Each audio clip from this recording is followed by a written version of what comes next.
अस्सलाम वालेकुम नाज़रीन, आप देख रहे हैं प्रोग्राम दो टोक। मैं हूं किरण नाज़। एक बार फिर वही हुआ जिसका डर था और एक बार फिर वो नहीं हुआ जिसका डर नहीं था। यानी टीम पाकिस्तान आज इंडिया के साथ मुकाबला हो रहा था सुपर 4 का, एशिया कप का ये मैच था और उसमें पाकिस्तान ने जिस तरह से परफॉर्म किया है, जो कॉन्फिडेंस टीम पाकिस्तान की तरफ से और नेशन की तरफ से टीम पाकिस्तान पर था, वो शायद ओवर कॉन्फिडेंस का शिकार हुए हैं। जिस तरह की फील्डिंग की गई, जिस तरह की बॉलिंग की गई, क्योंकि इंडियंस बड़े प्रेशर में थे इस बात पर कि पाकिस्तान की जो फास्ट बॉलिंग अटैक है या पाकिस्तान की बॉलिंग जिस तरह से इस वक्त चल रही है, जिस तरह से फॉर्म में चल रहे हैं। लेकिन आज जो नाक़िस हिकमत अमली, पहले टॉस जीतकर फिर फील्डिंग का फैसला किया गया, फील्डिंग के बाद जब मैदान में उतरे हैं, जिस तरह से इंडिया ने परफॉर्म किया है, 147 का स्कोर पहुंचा दिया 24 ओवर्स में और इसमें सिर्फ और सिर्फ 2 खिलाड़ी अब आउट कर सके टीम पाकिस्तान। तो किस किस्म की हिकमत अमली बाबर ने प्लान की, इतना इंपॉर्टेंट मैच, इतना ज़्यादा प्रेशर इस पर, और सबसे ज़्यादा प्रेशर इंडियन टीम पर था। इंडियन टीम इस वक्त डरी हुई थी, लेकिन ऐसा लग रहा है कि हमारे बॉलर्स ने, हमारी टीम ने वो प्रेशर लिया और उस प्रेशर को सस्टेन भी नहीं कर सके, उस प्रेशर को दूसरी टीम पर शिफ्ट नहीं कर सके, कि जिसकी वजह से इतना बड़ा स्कोर चला गया। और उसके साथ साथ फिर ये हुआ कि अगेन बारिश आड़े आ गई और बारिश के बाद अब ये मैच चला गया अगले दिन पर, यानी कल ये मैच कंप्लीट होगा। यूजुअली मैचेस ड्रॉ हो जाते हैं, एक एक का स्कोर मिल जाता है, लेकिन क्योंकि ये सुपर 4 मरहला है और उसके बाद फिर फाइनल में जाना है, जो टीम यहाँ से सेलेक्ट होती है तो आपको परफॉर्म करना पड़ेगा, जीतना पड़ेगा और जीतने के बाद आगे फाइनल के लिए क्वालिफाई करना पड़ेगा। मेरे साथ मौजूद हैं मुश्ताक अहमद साहब, किसी तारुफ के मोहताज नहीं है, मोहम्मद यूसुफ साहब, किसी तारुफ के अपने वक्तों के बेस्ट क्रिकेटर्स, बेस्ट प्लेयर्स मेरे साथ इस वक्त मौजूद हैं। आज क्या हिकमत अमली रही टीम पाकिस्तान की, क्या हम एक्सपेक्ट कर रहे थे, क्या हम सोच रहे थे और क्या हमें देखने को मिला। और पिछली दफ़ा जैसे मैं कह रही थी कि दुआएं इंडिया में हो रही थी कि बारिश हो जाए, तो शायद इस बार पाकिस्तान में भी ये दुआएं हो रही होंगी कि बारिश हो जाए। लेकिन अब मसला ये कि बारिश हो गई, मैच आगे बढ़ गया, तो कल एक और फिर मुश्किल देना और उसके लिए फिर पाकिस्तान को बहुत ज़्यादा फॉर्म में मैदान में उतरना पड़ेगा। मुश्ताक भाई, आपसे बात का आगाज़ करते हैं। जो मैंने आगाज़ में ओवरव्यू दिया है, आप अग्री करते हैं इससे, या आप समझते हैं कि टीम पाकिस्तान जिस तरह से खेल रही थी वो बेहतर था?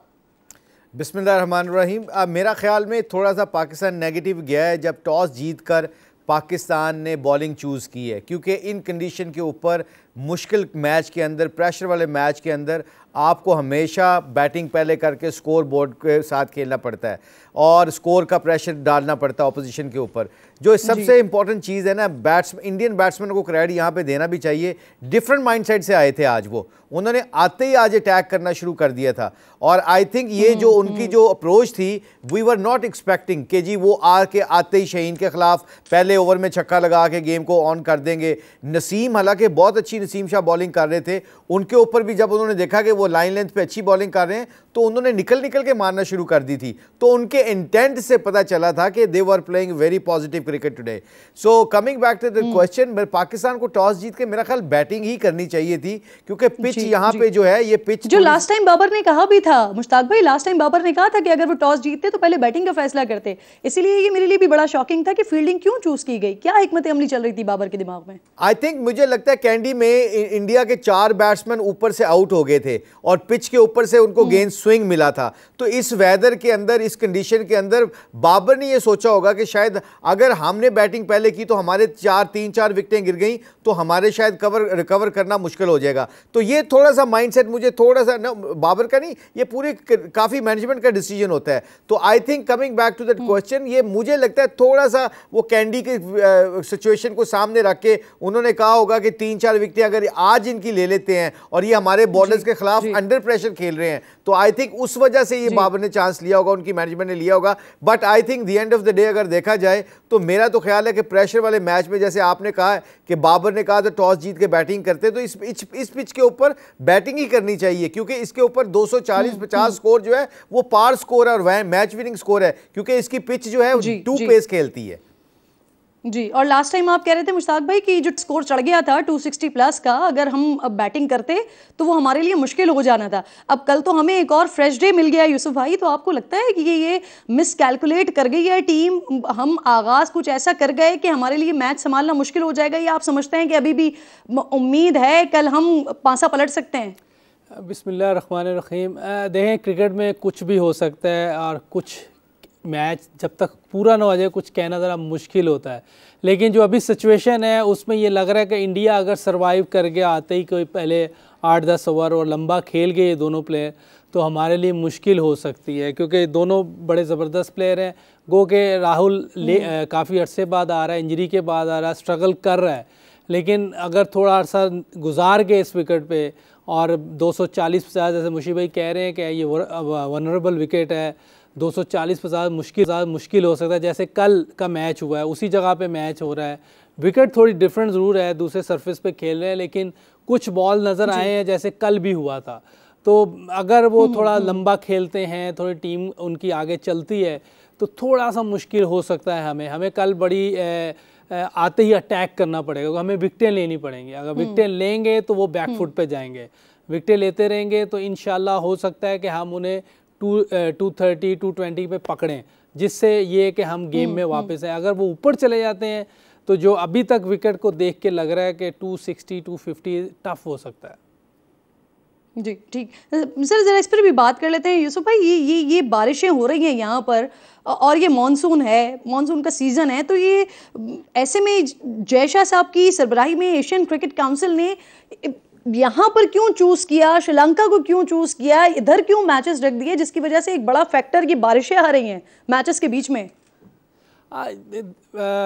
समय से बाहर है, क्योंकि ये दुबई भी था हमारे पास और अगर बांग्लादेश में भी कर सकते थे। श्रीलंका उन्होंने चूज़ किया, हालांकि ये श्रीलंका वालों को पता होगा क्योंकि वहाँ इन दिनों में बारिशें बहुत होती हैं, और जब बारिश होती है तो काफ़ी हैवी बारिश होती है वहाँ। जब हम लोग भी जाते थे एक मरतबा, तो हमारा पूरा जो 3 मैचेस के सीरीज़ थी वनडे की, वो टोटल वॉश आउट हो गई थी। तो वहाँ जब ये स्पेल चलते हैं, लंबे चलते हैं, अभी कल तो हुई नहीं, आज भी थोड़ी हुई है, 24-25 ओवर हो गए। अब कल देखें क्या होता है, अल्लाह करे कल बारिश ना हो, क्योंकि बहुत बड़ी गेम है पाकिस्तान इंडिया की। दुनिया में सबसे बड़ा क्रिकेट का मैच पाकिस्तान इंडिया होता है, तो इसके जैसे लिए जैसे भाई आप कह रहे हैं कि ये न्यूट्रल वेन्यू पर भी हो सकता था, दुबई में भी जाया जा सकता था, व्हाट आई बिलीव मुश्ताक भाई कि ये बगैर इंडिया के पूरा पाकिस्तान में भी हो सकता था। सर सबसे बेहतर ऑप्शन ये हो सकता था। अगर उनके वाइस प्रेसिडेंट और प्रेसिडेंट आ सकते हैं तो टीम भी आ सकती है उनकी, ये कोई ऐसी बात नहीं है। क्योंकि अगर वो दोनों देखें ना, वो दोनों एक्चुअली लीड कर रहे हैं, तो आई थिंक ये जय शाह को देखना पड़ेगा, एशिया काउंसिल को देखना चाहिए था। मगर एक इसके साथ एक चीज़ मुझे अच्छी नहीं लगी, ये मेरा अपना point of view, I can be wrong, but I think आप दूसरी टीमों के मैचों के दरमियान रिजर्व डे नहीं रखते और इंडिया और पाकिस्तान के मैच के दरमियान रिजर्व डे रखते हैं, तो I think you telling them you not in are class basically. और ये जस्टिफाई नहीं बनता कि क्रिकेट में अगर आप टूर्नामेंट करा रहे हो तो सारी टीमें जो क्वालिफाई करके आई हैं उनको सबको रिस्पेक्ट म्यूचुअल देनी चाहिए। तो आई थिंक इंडिया और पाकिस्तान का मैच ठीक है, बहुत बड़ा है, मगर आप अगर बारिश हो जाती है तो कैरी ऑन करें और एक पॉइंट दें। इस तरह दूसरी टीमें श्रीलंका और जो बांग्लादेश है, I think they will feel small, और किसी को स्मॉल करवाना एक अच्छी बात नहीं अगर if you are powerful man. दुरुस्त कह रहे हैं आप। सर फिर से अमली पे भी थोड़ी सी बात करते हैं ना सर। यूसुफ भाई, आज प्लेयर्स ने आगाज में आसान कैचेस ड्रॉप किए, जिसकी वजह से भारतीय ओपनर को सेट होने का, विकेट पे जम जाने का मौका मिला। सर टीम की खराब फील्डिंग के पीछे क्या मैच का प्रेशर आप कहते हैं?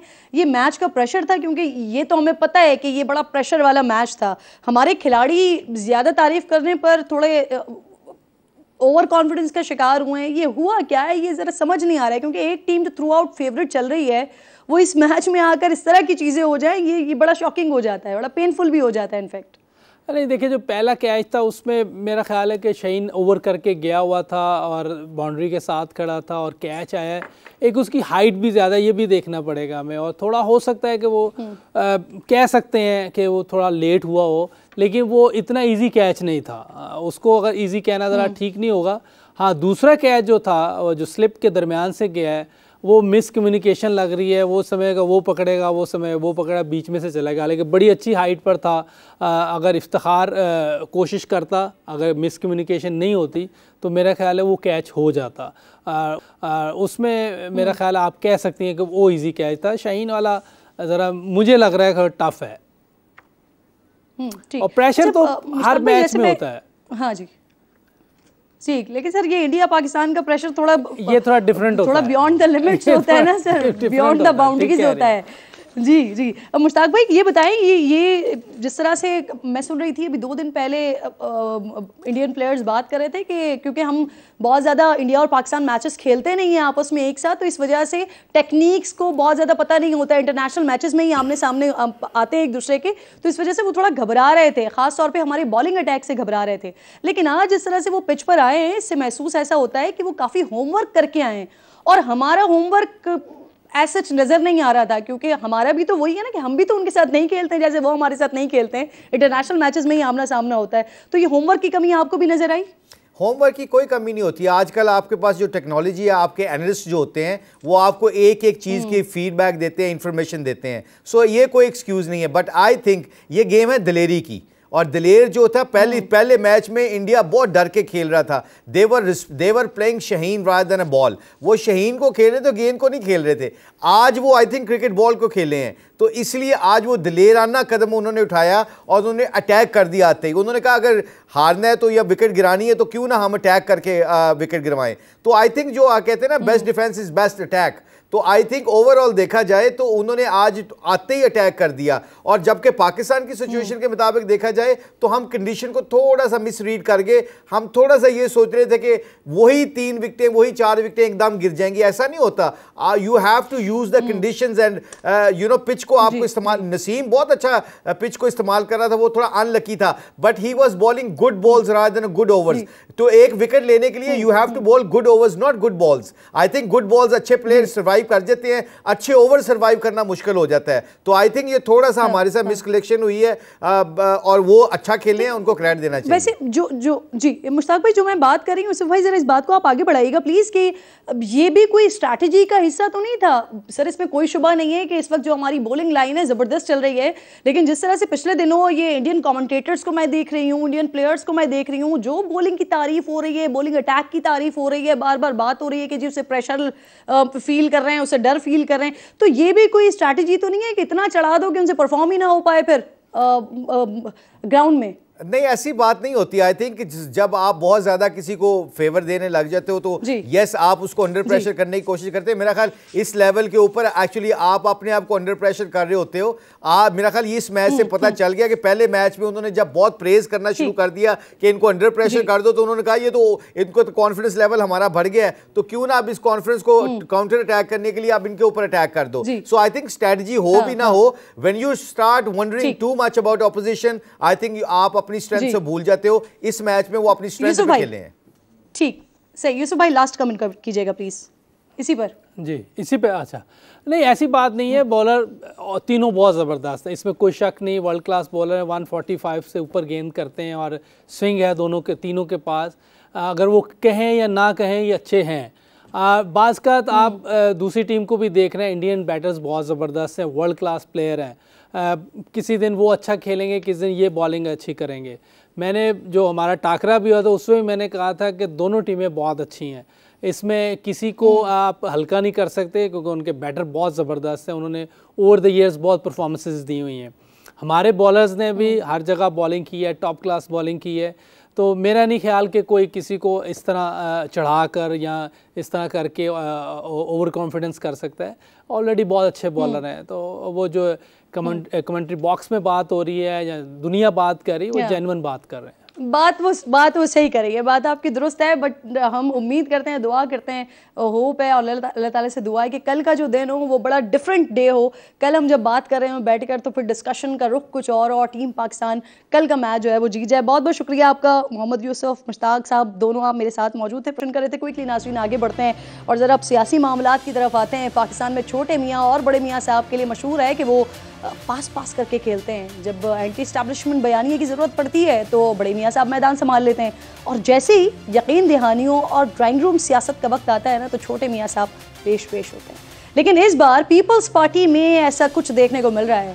जरदारी साहब इस वक्त स्टेटस के साथ चलने का पैगाम दे रहे हैं, तो बिलावल इनकलाबी रूप धारे हुए हैं। इलेक्शन 90 दिन में चाहिए, जरदारी साहब की सियासत में ना सुनने का ऐलान कर रहे हैं, अपने ही इत्तेहादियों पर तीर बरसा रहे हैं, तहरीक इंसाफ से न डरने के ऐलानात कर रहे हैं। लेकिन क्या वाकई वो इनकलाबी बनने जा रहे हैं? तो इस पर मेरे कुछ सवालात हैं। मर्दमशुमारी की मंजूरी उनके अपने वज़ीर आला ने दी, पीपल्स पार्टी के नुमाइंदा कमर जमान कायरा कर रहे थे नुमाइंदगी, क्या उन्होंने बिलावल की मर्जी के बगैर ही सीईसी में मंजूरी दे दी थी? बिलावल को 90 दिन में इलेक्शन का आईनी तकाजा पंजाब में क्यों नहीं याद रहा? मौलाना और मुस्लिम लीग के फैसले उन्हें हुकूमत जाने के बाद ही क्यों गलत लग रहे हैं? अब सुनिए बिलावल अपने इत्तेहादियों के बारे में क्या बताते हैं, सुनिए। सियासत में कहा जाता है कि आप डरते हो तो आप मरते हो। अपने कंधों पे लाशें उठा के इलेक्शन लड़ने के आदी है। हमने ना माजी में इलेक्शन से भागे हैं, ना आज इलेक्शन से भाग रहे हैं। आप इलेक्शन से भागते हो तो कोई ना कोई आके आपका जगह ले लेगा। पिछला 18 महीनों से मैं अपना तमाम इत्तेहादी जमातों से यही बात करता आ रहा हूं कि अगर आप डरोगे आप मरोगे। और अफसोस की बात है हमारे बाकी सियासी जो इत्तेहादी थे वो डर चुके हैं, वो खौफ ज्यादा है, वो बाई इलेक्शन से भागते हैं, वो बल्दियाती इलेक्शन से भागते हैं, अब शायद जनरल इलेक्शन से भागना चाहते हैं। यहाँ पर सवाल ये भी है कि क्या बिलावल ये इंकशाफ कर रहे हैं या फिर ये इल्ज़ाम लगा रहे हैं? बहरहाल बिलावल ने ये भी वाज़ेह कर दिया है कि उनके इत्तेहादी इलेक्शन से क्यों खौफज़दा हैं। मैं ना किसी केयर टेकर की वजीर या वजीर आला या वजीर आजम की ताकत पे इनका मुकाबला करूंगा। मैं ना किसी सीपीओ, एसपी या डीसी के ताकत पे उनका मुकाबला करूंगा। मैं पीटीआई का मुकाबला, सिलेक्टेड का मुकाबला, इस अवाम दुश्मन, पाकिस्तान दुश्मन सियासी जमात का मुकाबला अवाम की ताकत के बलबूते पर करूंगा। तो प्रोग्राम में इस सारे सिनेरियो पर बात करने के लिए पाकिस्तान मुस्लिम लीग नून के सीनियर रहनुमा हैं निहाल हाशमी साहब मेरे साथ मौजूद हैं। पाकिस्तान तहरीक इंसाफ के वकील हैं और रहनुमा हैं शुएब शाहीन साहब मेरे साथ मौजूद हैं। आप दोनों मेहमानों की शुक्रगुजार हूँ। निहाल साहब, ज़रा आपसे बात का आगाज़ करते हैं। सर, क्यों डर रहे हैं, क्यों फरार चाह रहे हैं इलेक्शन से, जैसा कि आपके इत्तेहादी हुकूमत में आपके इत्तेहादी बिलावल भुट्टो साहब कह रहे हैं? बिस्मिल्लाहिर्रहमानिर्रहीम। किरण, इत्तेहादी हम होते हैं इश्यूज़ पे, हर चीज़ पे इत्तेहादी नहीं। उनका अलग मंशूर है, उनका अपना अलग ग्राउंड है, उनके अलग माजी है, उनका अलग मुस्तकबिल है, उनका अलग हाल है। अल्हम्दुलिल्लाह हमारा माजी भी शानदार है, मुस्तकबिल भी ठीक है और हाल भी अल्लाह ने चाहा तो बहुत अच्छा होगा। ये जो तकरीर मैंने सुनी बिलावल साहब की, मुझे ऐसा महसूस हुआ बड़ा फ्रस्ट्रेटेड थे वो, फ्रस्ट्रेशन था। मुझे नहीं मालूम किस बात की फ्रस्ट्रेशन है, मगर वो बहुत फ्रस्ट्रेशन में थे जिस अंदाज में वो ललकार रहे थे। देखिए, किसी को कुछ कह रहे हैं, किसी को कुछ कह रहे हैं, कि जिनके पास अपना रिकॉर्ड अच्छा हो, माजी अच्छा हो, ट्रैक रिकॉर्ड हो और मुल्क और कौम की मईशत को, लॉ एंड ऑर्डर को, इंतज़ाम को, सियासत को बेहतर करने का सलीका और तरीका जिन्होंने किया है, वो किसी को इस तरह से बातें नहीं करते, किसी पे भी नाम नहीं लेते, किसी को भी ताना और तर्शा नहीं करते। जो लोग मुल्क को अंधेरों से उजालों में ले आते हैं, जो लोग मुल्क में बेहतर कर सकते हैं। सर, इसकी तरदीद या तस्दीक तो कर दें ना। इत्तेहादी देखें, आप थे, मौलाना फजल रहमान साहब की जमात थी, दीगर मजीद जमातें थी, तो वो आप में से किसी को कह रहे हैं ना कि आप लोग इलेक्शन से भाग रहे हैं। तो सर, इस तस्दीक या तरदीद तो कर दें, आप भाग रहे हैं या नहीं भाग रहे हैं इलेक्शन से? मेरे ख्याल से बिलावल साहब अपने आप को भी कह रहे हैं, बिलावल साहब अपने आप को भी कह रहे हैं, क्योंकि सिंध के लोग उनसे पूछते हैं कि 15 साल में आपने सिंध को क्या दिया। सिंध के लोग पूछते हैं कि नवाज शरीफ के 3 साल दौर में यहाँ पे पोर्ट भी बने, मेट्रोवेज भी बने, मोटरवेज भी बने, मेट्रो बसेज भी बनी, पानी का भी इंतजाम हुआ, गैस का भी हुआ, बिजली का भी, नए पावर प्लांट भी आए, अमन भी दिया, डाकू राज का भी खात्मा किया, कराची को भी अमन दिया। आपने 15 साल में किया क्या? माँ सिवाय, अब बाकी मैं कुछ नहीं बोल सकता हूँ, आपने क्या किया? कुछ भी नहीं किया। सैलाब में लोग, सैलाब मुतासरीन को आपने वो काम नहीं किया। आपने सिर्फ हाँ एक काम किया कि आपके दौर में गंदम और गन्ने की जो खरीद प्राइस थे वो ऊपर किया। मुझे मालूम है, आपको भी ज़्यादा बेहतर मालूम होगा, शुएब शाहीन साहब भी अगर देहाती बैकग्राउंड रखते हैं, कि जनाब जो किसान है उसको खरीद प्राइस नहीं मिलता, जो मिडिल लोग होते हैं ना वो खरीद प्राइस ले जाते हैं, जो सरकारी प्राइस है। बेचारे किसान को तो कुछ भी नहीं मिलता है। तो हमें पता है कि किस तरह से, कहाँ, क्या, कैसे कुछ हुआ। और आज की दुनिया में जो सोशल मीडिया बड़ा मुतहरिक है, सोशल मीडिया और पाकिस्तान की मेन स्ट्रीम मीडिया ये बता रही है पीपल्स पार्टी के 15 साल को बार बार गिनवा रहे हैं। कराची का शहर देख ले और लाहौर को देख ले, कराची को देख ले, पेशावर को देख ले, कराची को देख ले, निहाल हाशमी साहब बैठे हुए थे और अब जब आप लोगों की हुकूमत खत्म हो गई है तो एक दूसरे पर तंज और ताने हो रहे हैं। तो इससे पाकिस्तानी आवाम को भी समझ आता है कि जो सारा का सारा सिस्टम होता है ना, फिर ये इख्तिदार के लिए होता है, ये पाकिस्तानी आवाम ना मैं तंज कर रहा हूँ ना, देखिए किरण, ना मैं तंज कर रहा हूँ ना ताने कर रहा हूँ, ना मैं तंज कर रहा हूँ ना ताने कर रहा हूँ, मैं तो अपने काम बता रहा हूँ, वो अपने काम बताएं। मैं उनको बुरा तो नहीं कह रहा हूं, मैंने तो अपने काम बताया कि अगर कराची में बदअमनी था, ऑन रिकॉर्ड नवाज शरीफ ने इस बदअमनी का खात्मा किया। अगर सिंध में डाकू राज था तो ऑन रिकॉर्ड नवाज शरीफ ने इसका खात्मा किया। अगर वाटर रिकॉर्ड करना था तो ऑन रिकॉर्ड नवाज शरीफ ने वाटर बता रहे हैं, वो ये बता रहे हैं कि आप पीटीआई से डरते हैं, आप इस वजह से इलेक्शंस में नहीं जा रहे।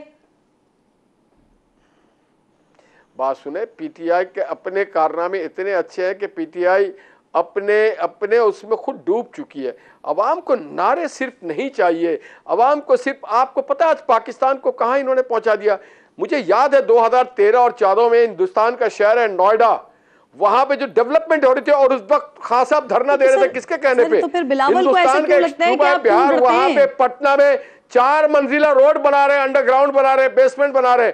तो उस जमाने पाकिस्तान को पीछे रख रहे थे। ये एक दो दिन की बात नहीं है, ये डिकेड की बात है कि पाकिस्तान से खेला गया। और किन लोगों ने खेल खेला, वो हाशमी साहब शुएब शाहीन साहब बैठे हैं ना अपने पीटीआई के लिए हवाले से जवाब देने के लिए। आप मुझे बता दें सर आप मुझे बता दें, बिलावल साहब अपनी इसी तकरीर में साथ साथ ये भी कह रहे हैं कि जिन्हें वजीर आजम बनना था, जिन्होंने वजीर आजम बनना था वो पीछे पीछे थे।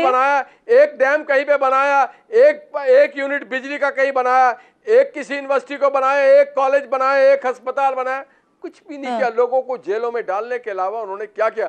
लोगों को गाली देने के अलावा क्या किया? सर लेकिन अभी देखें इस वक्त जो मसला है ना, वो आप लोगों के लिए सर पीटीआई तो कहीं है ही नहीं ना, चेयरमैन उनके जेल में है सर। पीटीआई तो इस वक्त आप लोग खुद कहते हैं पीटीआई इस वक्त मैटर नहीं करती है, इलेक्शंस में नहीं जा रहे हैं। आपके अपने इत्तेहादी आपको कह रहे हैं कि आप पीटीआई से खौफजदा हैं, तो मैं तो इस बात का जवाब मांग रही हूँ। शुएब शाहीन साहब सर जरा ये कह दीजिएगा, जरा इस पर आप कमेंट कर दें, मुझसे ना पूछे सर इस पर आप कमेंट कर दें, पीटीआई किस तरह से देख रही है सारी सिचुएशन को। जी जी हाशमी साहब काफी देर से बैठे हैं, मुझे उनका जवाब लेने दीजिए, ब्रेक लेती हूँ फिर वापस आऊंगी। शुएब साहब आप कल करवा दें इलेक्शन, हम एक घंटे के लिए भी पीछे नहीं है। हाशमी साहब कल इलेक्शन लड़ने के लिए तैयार है। नहीं आप अभी जवाब देंगे सर, मैं आपसे जवाब लेके जाऊंगी। हाशमी साहब जरा सब्र करें ना सर, थोड़ा सा शुएब साहब का जवाब ले लेंगे। शुएब साहब आप लोग कैसे देख रहे हैं सारी सिचुएशन को? सर पहली बात तो यह है कि हाशमी साहब से पूछा जाए, ये 16 महीने जो आपने इस मुल्क के साथ खिलवाड़ किया, ये शहबाज शरीफ इंडिया के प्राइम मिनिस्टर थे या पाकिस्तान के प्राइम मिनिस्टर थे? मुस्लिम लीग नून के प्राइम मिनिस्टर थे या पीटीआई के प्राइम मिनिस्टर थे, जिन्होंने इस मुल्क को तबाही के गड़े में फेंक दिया?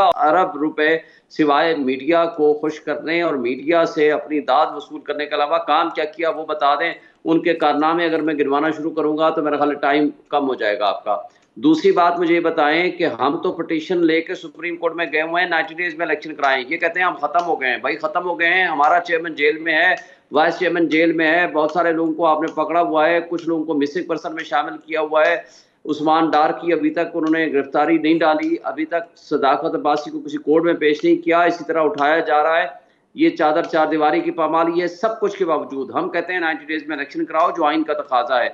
और इसी तरह आपने परसों का इलेक्शन देख लिया, वो जो गिलगित बल्तिस्तान में जितना जोर लगाया सरकार ने, एस्टेब्लिशमेंट ने, वहाँ की पुलिस ने उनको हराने के लिए, और वो बड़ी भारी अक्सरियत से वो जीत गए, हमारी पीटीआई की सीट वापस आ गई। तो अब आप मुझे बताएं, अगर ये तर्ज अमल इन लोगों का है तो कौन भाग रहा है इलेक्शन से? बिलावल भुट्टो साहब की भी जो तकरीरें हैं ना, वो सिर्फ आप ये कह सकते हो कि बारूदी सुरंग बिछाने में तो उनका भी हाथ था।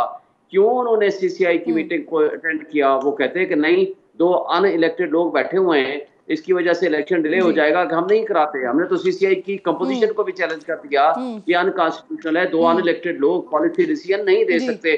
ख्वाजा आसिफ की शुएब साहब वैसे जो आपने गिलगित के इलेक्शंस की बात की ना सर, तो वहां पर जो खबरें इत्तलात मिली है वो सिंपैथी वोट की मिली है, और इस बात में कोई दो राय नहीं है। जब मुस्लिम लीग नून और आप लोग हुकूमत में थे तो मुस्लिम लीग नून को भी इसी तरह से सिंपैथी वोट मिल रहे होते थे, परफॉर्मेंस की बुनियाद पर नहीं मिल रहे होते, क्योंकि अगर परफॉर्मेंस की बुनियाद पर मिल रहा होता तो शायद सिस्टम कुछ और होता है इस वक्त। एक ब्रेक लीजिए आप दोनों मेहमान भी थे, नाज़रीन वापस आते हैं ब्रेक के बाद।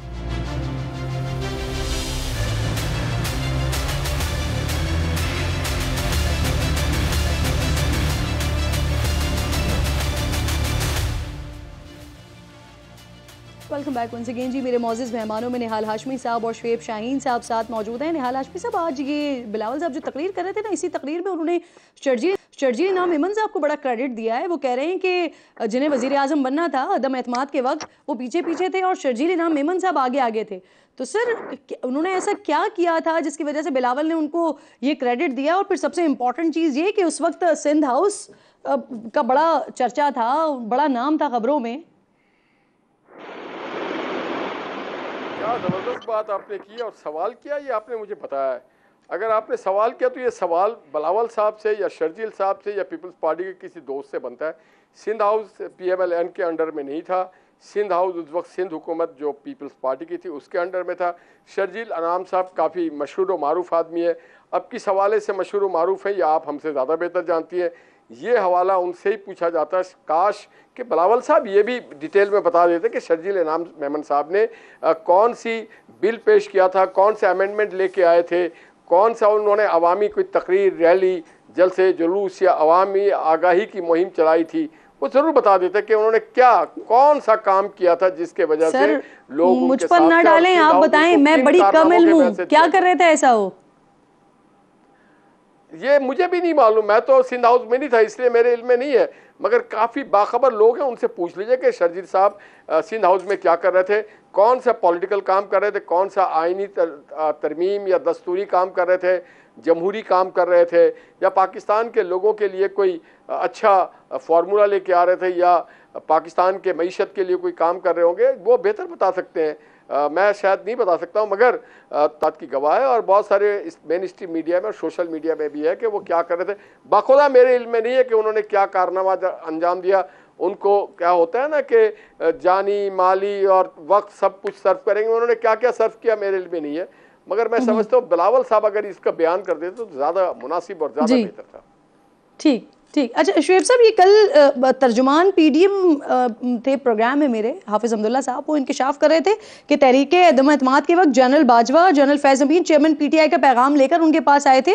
और इससे पहले खान साहब ने ऑब्वियसली अपने इंटरव्यू में कह चुके थे कि इस्टेब्लिशमेंट ने उनके सामने 3 ऑप्शंस रखे थे। तो क्या ये दुरुस्त है कि खान साहब अदम एतमाद से पहले इलेक्शन के लिए मान गए थे और उन्होंने ये पैगाम भी भिजवाया था? शुएब साहब देखिए, ये तो बातें मेरे नॉलेज में नहीं है। ज़ाहिर है ये उनके दरमियान अगर हुई, किस हवाले से हुई, इलेक्शन के हवाले से वो मान गए या नहीं मान गए, लेकिन मेरा ख्याल है कि इलेक्शन की हद तक तो उन्होंने खुद ही इंडिया दे दिया था कि हम फ्रेश इलेक्शन कराते हैं, जिसका एक सबूत आपके सामने है कि जब उन्होंने असम्बली डिसॉल्व कर दी थी, जब वोट ऑफ नो कॉन्फिडेंस के मोशन को सेटिसाइड करा दिया था, अनकॉन्स्टिट्यूशनल डिक्लेयर कर सूरी की रूलिंग के खिलाफ तो रूलिंग दी थी और उसके खिलाफ सुप्रीम कोर्ट में भी मैटर ये किया।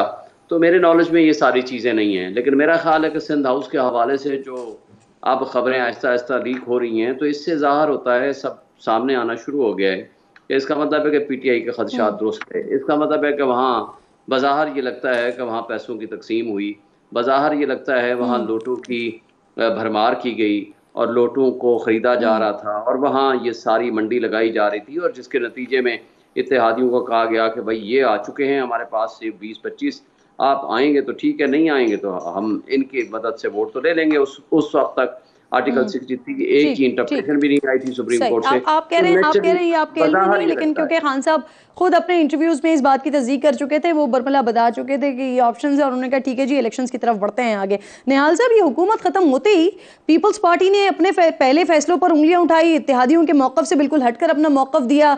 अब वहाँ से बराह रास्त सर आप लोगों पर तनकीद और तंज के नश्तर बाकायदा तौर पर आ रहे हैं। अब आप उसे अपने ऊपर समझें या ना समझें, इस तब्दीली के पीछे कोई ख़ास रीज़न है, कोई स्पेशल वजह है सर पीछे?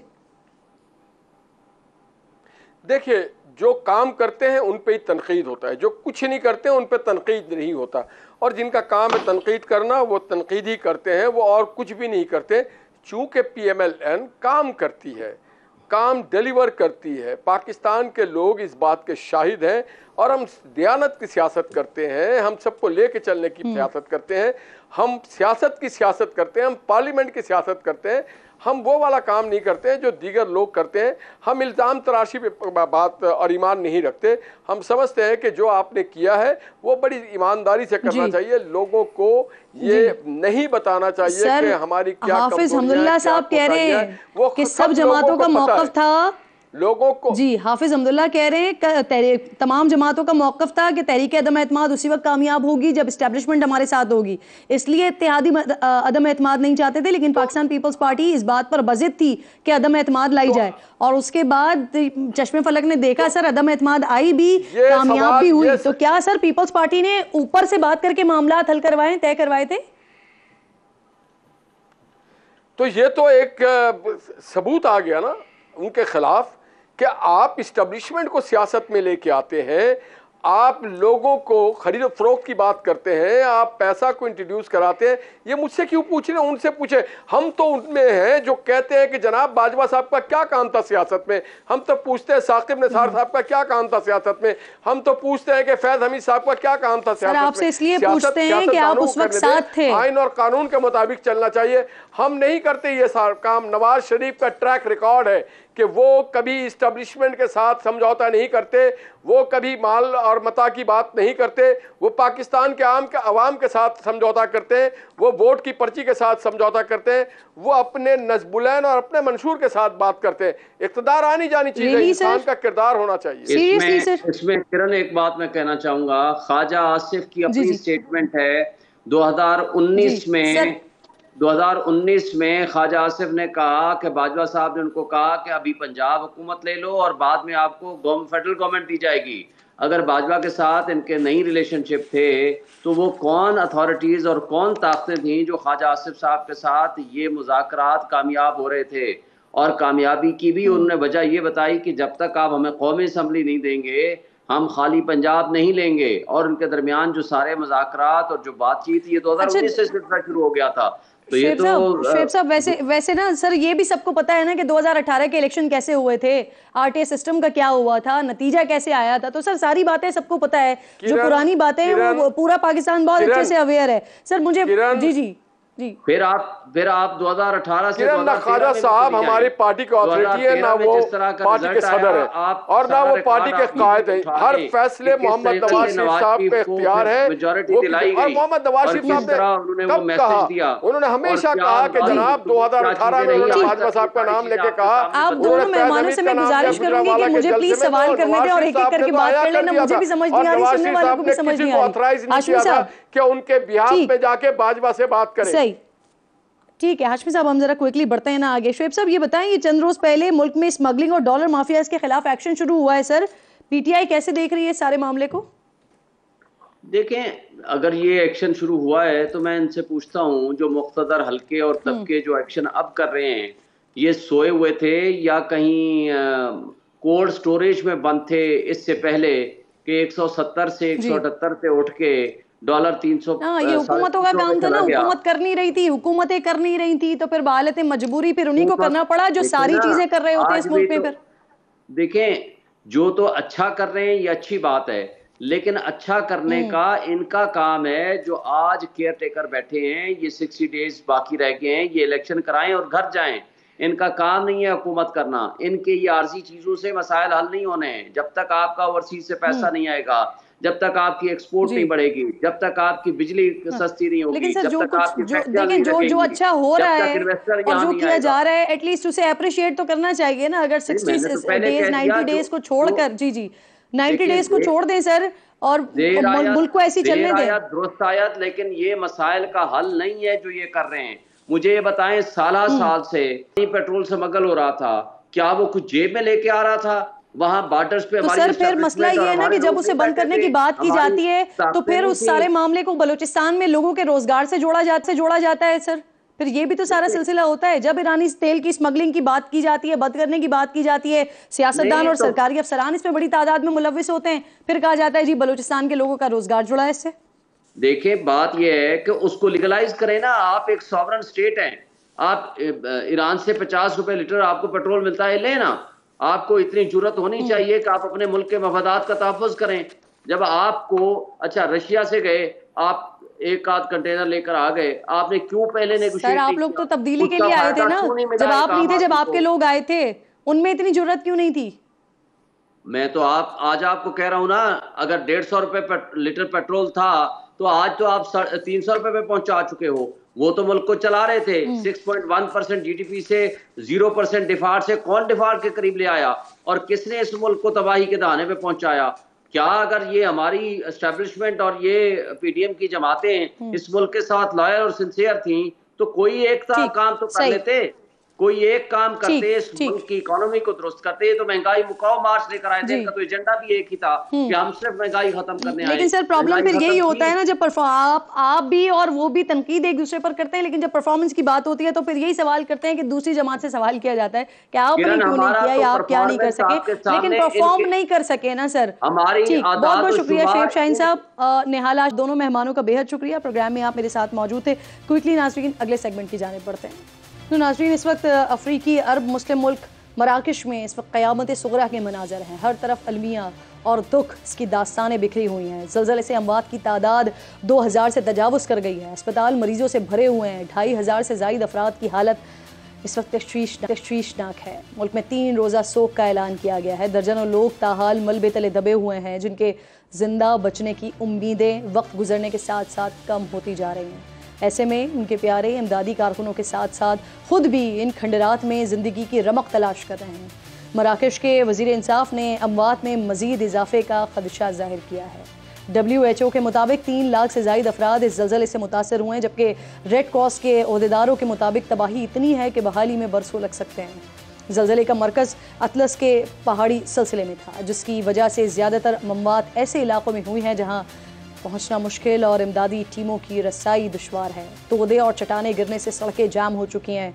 आसपास के कई देहात सफ़ाई हस्सी से मिट चुके हैं। यूनेस्को की जानिब से आलमी सकाफती विरसा करार दी गई तारीख़ी इमारतों को भी नुकसान पहुँचा है। सोशल मीडिया क्लिप्स में तबाहशुदा इमारतों और घरों की बदहाली वाज़ेह नज़र आ रही है। लरसती हुई इमारतें, अफरा तफरी का आलम, औरतों और बच्चों की चीखें, मलबे तले दबे अफराद की बेबसी, ये सब दिल दहला देने वाले मनाजर हैं। कहीं बच्चे माँ बाप से बिछड़ गए हैं तो कहीं वालिदैन मलबे से बच्चों की लाशें निकाल रहे हैं। किसी का पूरा ख़ानदान ही मिट गया है तो किसी की उम्र भर की कमाई एक लम्हे में खाक हो गई है। बेशतर शहरों में लोगों ने दूसरी रात भी खुले आसमान तले गुजारी है, क्योंकि आफ्टर शॉक्स का ख़तरा बरकरार है। मराकशी नेशनल इंस्टीट्यूट ऑफ जियोफिज़िक्स के मुताबिक 6.8 की शिद्दत का ये ज़लज़ला इस सदी में इस खित्ते में आने वाला सबसे ताकतवर ज़लज़ला है, जिसके असरात अलजायर और पुर्तगाल तक महसूस किए गए हैं। मराकश इससे कबल भी चंद शदीद ज़लज़लों का सामना कर चुका है। सन 2014 में 6.7 की शिद्दत के ज़लज़ले से 926 अमवात हुई थी। इससे पहले 1960 में ज़लज़ले से 12 से ज़ायद अफराद की हलाकतें हुई थी। पाकिस्तानी सफारत खाने के मुताबिक तमाम पाकिस्तानी महफूज हैं, लेकिन ये पूरी कौम अपने मराकशी बहन भाइयों के लिए मुस्तरब और परेशान है। हुकूमत पाकिस्तान की तरफ से मराकशी हुक्काम को हर किस्म की मदद की पेशकश की गई है। रवा साल फरवरी में तुर्किया में भी इसी तरह के खौफनाक ज़लज़ले से 50,000 से ज़ायद अमवात हुई थी। दुआ है अल्लाह रब्बुल जलाल से कि मराकश के अवाम को इस मुसीबत का सामना करने की हिम्मत और हौसला दे, मज़ीद तबाही से महफूज रखे। बात करने के लिए प्रोग्राम में मुझे हामिद अज़हर खान साहब, पाकिस्तानी सफ़ीर हैं मराकश में, मुझे ज्वाइन कर चुके हैं। मैं शुक्रगुज़ार हूँ आपकी। सर, कोई इत्तलात हैं अब तक होने वालों के हवाले से बताइएगा, खुदा न खास्ता इसमें पाकिस्तानी कोई शामिल तो नहीं है, कुछ कंफर्म कर सकते हैं? और साथ ये भी बता दीजिएगा कि इस वक्त मराकशी हुकूमत ने कितनी अमवात की तस्दीक की है?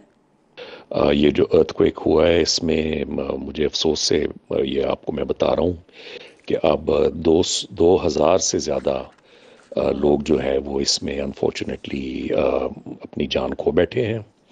इसके अलावा तकरीबन 1000 जो हैं वो क्रिटिकली इंजर्ड हैं और 1000 लोग और हैं जो कि इंजर्ड हैं। तो सूरत हाल ख़ासी संगीन है। ये मोस्टली जो डेथ्स हुई हैं, वास्ट मेजॉरिटी ये माउंटेन्स के अंदर छोटे छोटे जो विलेजेस हैं जहाँ कच्चे मकानात थे। मराकश शहर से 75 kilometres to the south west, और रिलीफ ऑपरेशन जो है अंडरवे है। मोरक्को की गवर्नमेंट जो है उसने अपनी तमाम रिसोर्सेज लगा के सिचुएशन को टैकल कर रही है, और अभी तक इन्होंने बैनुल-अक़वामी सतह पे दूसरे ममालिक से कोई किसी किस्म की ना माली ना कोई और इमदाद उसकी अपील अभी तक नहीं की। हमने अलबत्ता पाकिस्तान ने बहैसियत दोस्त मुल्क के हमने इनको ये इतला दे दी है कि we stand by, we are ready to assist them with anything that they may require from our side. सर, पाकिस्तानी हुकूमत या फलाही इदारे वहाँ इमदादी काम कर रहे हैं, और अगर इसकी भी कोई आप तफसील बता सकें, और साथ साथ ये भी कि इस वक्त जो बहन भाई हैं हमारे, उन्हें सबसे ज़्यादा किस चीज़ की ज़रूरत है, और यहाँ पर जो पाकिस्तानी मौजूद हैं, दुनिया भर में जो पाकिस्तानी मौजूद हैं, और अगर वो अपने इन बहन भाइयों की मदद करना चाहें, उनकी आवाज़ बनना चाहें, या उन तक वो सामान पहुँचाना चाहें जिसकी उनको ज़रूरत है, तो वो किस तरह से कर सकते हैं? ज़रा उसके बारे में भी बता दीजिए प्लीज़। ये जो डिज़ास्टर हुआ है इसकी स्केल और स्कोप तो बहुत सिवियर है, मगर मोरक्को के अंदर बहुत अच्छा एक निज़ाम है जी। ये स्ट्रॉन्ग रीजनल गवर्नमेंट्स होती हैं, स्ट्रॉन्ग लोकल गवर्नमेंट्स होती हैं, और इन रीजन्स के अंदर इन्होंने पावर्स डिवॉल्व करके, अथॉरिटीज़ डिवॉल्व करके और फाइनेंसेस डिवॉल्व करके इन्होंने कैपेसिटी बिल्डिंग बहुत ज़्यादा रीजन्स के अंदर की हुई हैं। तो सबसे पहले तो जो सिविल इदारे हैं, सिविल डिफेंस के, लोकल एडमिनिस्ट्रेशन के, डिज़ास्टर मैनेजमेंट के, वो सारे के सारे वहाँ काम कर रहे हैं। उसके अलावा इनकी फेडरल इंटीरियर मिनिस्ट्री ने भी नेचुरली इमदाद भिजवाई है, और थर्डली इनकी सिविल आर्म फोर्सेस और आर्म फोर्सेस जो हैं वो भी वहाँ डिप्लॉय की गई हैं। अभी तक किसी मुल्क से इन्होंने बिलखुसूस कोई रिक्वेस्ट नहीं की किसी किस्म की इमदाद की, और ये अभी मोरक्को की गवर्नमेंट जो है वो अपनी गवर्नेंस और कैपेसिटी डिस्प्ले करते हुए ख़ुद ही इस सारी चीज़ को मैनेज कर रही है। आज भी हम दफ्तर में थे सिचुएशन को मॉनिटर करने के लिए, क्योंकि नेचुरली पाकिस्तानियों के बारे में भी हम फ़िक्रमंद रहते हैं कि कोई इत्ला हमें ना आ जाए, खुदा न खास्ता। तो तमाम एम्बेसीज़ का यही फीडबैक है कि सब ने अल्लाह ताला आसानी करे। बहुत बहुत शुक्रिया हामिद खान साहब, आप प्रोग्राम में साथ ख़त्म हो गया। इंशाल्लाह जुमे को नाज़रीन से मुलाकात होगी। अपना और अपने मुल्क का खास ख्याल रखिए। अल्लाह ने के बाद।